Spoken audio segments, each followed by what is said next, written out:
पाहण्यास आतुर होत नाही त्याला कान म्हणू नये, चांगलं पाहण्यासाठी ओळख नाही त्याला मान म्हणू नये, छत्रपती शिवरायांचं नाव घेत नाही त्याला तोंड म्हणू नये, ज्या गायला पाना फुटत नाही तिला गाय म्हणू नये, ज्या मायला काना ओळखता येत नाही तिला माय म्हणू नये, उपाशीपोटी झोपवते तिला रात म्हणू नये, आणि टाळी वाजवण्यासाठी आकडतात त्याला हात म्हणू नये. प्रथमतः शिवजन्म महोत्सव समिती साबळेवाडी या ठिकाणी मला बोलण्याची संधी दिली, त्यामुळे सर्व मावळ्यांचा, कार्यकर्त्यांचा, पदाधिकाऱ्यांचा, सर्वांचा मी आभारी आहे.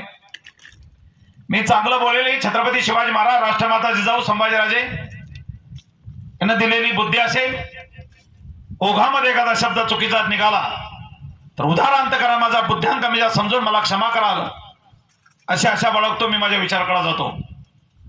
झोपणाऱ्याला जागा करण्याची, जागा करणाऱ्याला उभं करण्याची, उभं करणाऱ्याला चालवण्याची, चालवणाऱ्याला पळवण्याची, आणि पळवणाऱ्याला झेप घेण्याची ताकद फक्त विचारात असते. कर्मे भाऊराव पाटील म्हणतात, 1 वर्षाची सोय करायची तर ज्वारी पेरा, 10 वर्षे सोय करायची तर झाडे लावा, 100 वर्षे सोय करायची तर माणसं पेरा, आणि 1000 वर्षे सोय करायची तर विचार पेरा. विचार पेरण्यासाठी या ठिकाणी स्टेजवर आहे.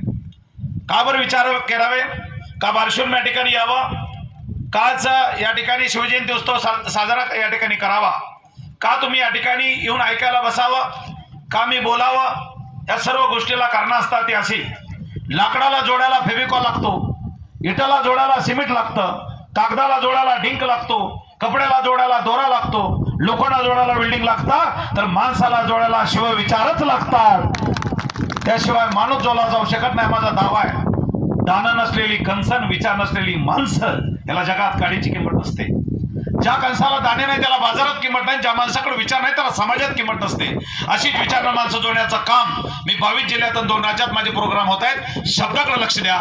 ऐकणं बंधनकारक नाही, पण जीवनाला लागणारे इंधन आहे. इंधन या शब्दाचा अर्थ सांगण्याची गरज नाही तरी सांगतो. गाडीत 2 बेडरूम असेल तर आपली गाडी 2 पाऊल सुद्धा पुढे जाऊ शकत नसते. विचाराचं इंधन बनण्यासाठी या ठिकाणी आलेलो आहे. मी आपल्या एवढा शाना नाही, पण असं म्हणतात, जे जे आपणाशी ठावे ते इतराशी सांगावे, शाने करून सोडावे सगळं जण. जे जे मला माहिती आहे त्याला सांगितलं पाहिजे. त्याचं कारण बे, विहिरीचा उपसा झाला तर पाणी पिण्याच्या आणि पोहण्याच्या लायक राहतं. विहिरीचा उपसा झाला नाही तर पाणी पिण्याच्याच काय, पोहण्याच्या सुद्धा लायक राहत नसतं. असा विचाराचा उपसा व्हावा या उद्देशाने या ठिकाणी मी बोलतोय.